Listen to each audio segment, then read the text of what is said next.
दोस्तों आजकल क्लोवैक के बारे में बड़ी ही चर्चाएं हैं। बहुत ज़्यादा जोर विरोध हो रहा है और अगर यह सच है तो इसका पुरजोर विरोध होना भी चाहिए कि हम एजेंट जो भाई हैं उनका किसी भी प्रकार का नुकसान हम लोग भी नहीं झेलेंगे।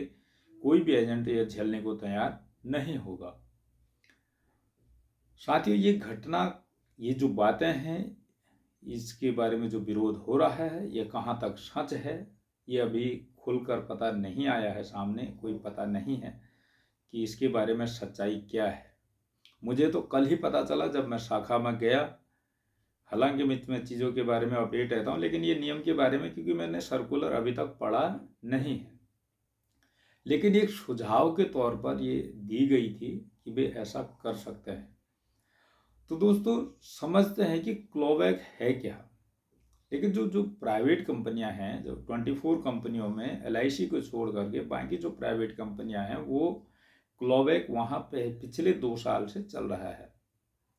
अब क्लोवैक होता क्या है कि मान लिया जाए कि अगर किसी भी बंदे की पॉलिसी, किसी पॉलिसी धारक की पॉलिसी अगर विद इन 5 ईयर सरेंडर हो जाती है तो सरेंडर होने के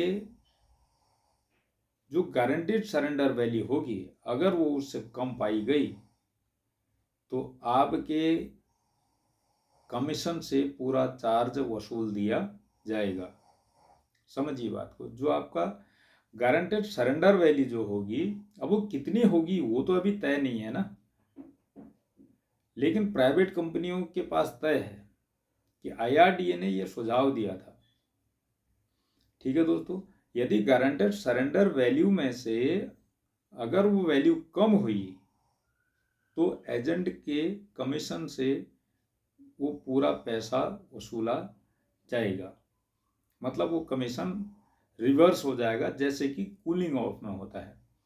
कूलिंग ऑफ का कल मैंने अपने BM सर से बात करी थी, इस बारे में मैं डिस्कस करने गया था। तो उन्होंने ये बताया है कि अभी तक ऐसी कोई चर्चा संज्ञान में नहीं है, सिर्फ सुझाव दिया गया था ऐसा कर सकते हैं। लेकिन LIC ने पहले ही कि ऐसी नौबत आए ही नहीं, उनने इंश्योरेंस जो हमारा सम एश्योर्ड था उसको बढ़ा दिया कि surrender value, guaranteed surrender value कम हो ही ना, ताकि हमारे एजेंट को किसी भी प्रकार का नुकसान ना हो।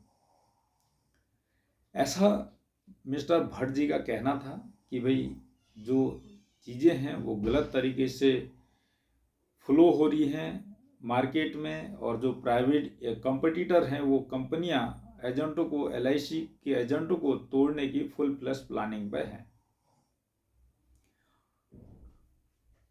तो दोस्तों मेरा भी यही सुझाव है कि मैं किसी भी भाई का, मैं खुद एजेंट हूँ, मैं किसी भी भाई का विरोध नहीं कर रहा हूँ। अगर ये सच्ची घटना है तो उसका विरोध मैं स्वयं करूँगा, आप सभी को भी सुझाव दूंगा कि करना करके। लेकिन पहले आप शाखा में जा करके उसको अपने BM या डेवलपमेंट ऑफिसर या किसी सीनियर अधिकारी से उस नियम को समझें कि वो क्या चीज़ है और क्यों लाया गया है, क्या वो एक्चुअल में लाया गया है, क्या वो सर्कुलर में है। तो बिना सर्कुलर को पढ़े, बिना पूरी तरीके से समझे, तो मेरा तो ये कि सुझाव रहेगा कि अभी एकदम से हमको अफरा तफरी नहीं करनी चाहिए कि अगर ऐसे सच्ची बात हुई तो। लेकिन निगम ने एक बात उसमें बोली है कि भाई हो सकता है, लेकिन होगा कैसे ये अभी बताया नहीं है, सर्कुलर में लाया नहीं है। तो LIC ने एक चीज़ तो लाई है कि भाई गारंटेड सरेंडर वैल्यू वो होगा। मैंने जहाँ तक मुझे पता है कि गारंटेड सरेंडर वैल्यू वो लगभग 25,000 से के आसपास नियर अबाउट है। दोस्तों ये नियम सच भी हो सकता है। अगर 25,000 से कम सरेंडर वैल्यू हुई तो अगर एक साल में कोई बंदा 20 साल के लिए 2 लाख रुपए का भी अगर प्लान लेता है तो उसका 25,000 की किस्त कहाँ आएगी? तो सरेंडर वैल्यू तो उसकी कम ही बनेगी। तो मैंने जो कल अपने डेवलपमेंट ऑफिसर से भी बातें समझी और BM साहब से भी बात को समझा, और जो अच्छे अच्छे ज्ञानवान लोग थे उनसे मैं चीज़ें समझने की कोशिश कर रहा था। उनका यही कहना था कि सर्कुलर में LIC ने कहीं भी ये बात नहीं कही है। उनने ये बोला है कि हम इस नियम को लागू कभी करेंगे भी नहीं, और ये एक सुझाव के तौर पर बोला गया था कि हमेशा मार्केटिंग डिपार्टमेंट ही ये चीज़ें तय करता है, ठीक है। और ये चीज़ें अभी तक सर्कुलर में नहीं है। मैं आप लोगों को कटिंग में भी क्या लिखा है वो भी मैं आप लोगों को कटिंग में नीचे डिस्क्रिप्शन में मैं ज़रूर लगाऊंगा। आप सभी लोग उसको पढ़ें, पहले समझें, गूगल में ट्रांसलेट कर लें कि कहना क्या चाह रहे हैं। लेकिन ये IRDA ने सुझाव ज़रूर LIC को भी दिया था कि भाई आप अपने अगर इस नियम को लागू करना चाहते हैं तो आप इस नियम को लागू करिए।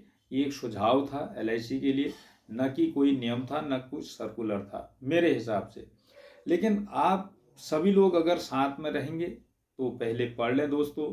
मैं आपका हमेशा साथ रहूँगा और मैं अपने ही चैनल के माध्यम से सबको बोलूँगा, और आप लोग इस वीडियो को ज़्यादा से ज़्यादा भाइयों में शेयर करें।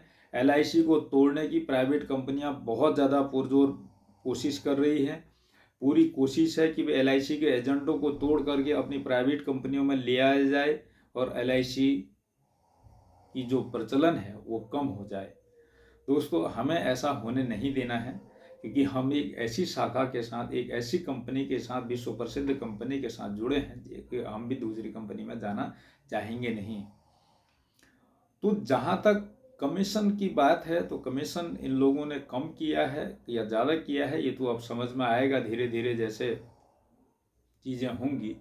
लेकिन जो पहले 13 सालों के अंदर चीज़ें हुआ करती थी, 13 सालों में पूरा एक किस्त एजेंट को मिलता था, लेकिन वो अब 10 सालों में मिलेगा। अब किस प्रकार से मिलेगा उसका सर्कुलर अभी जारी होने वाला है।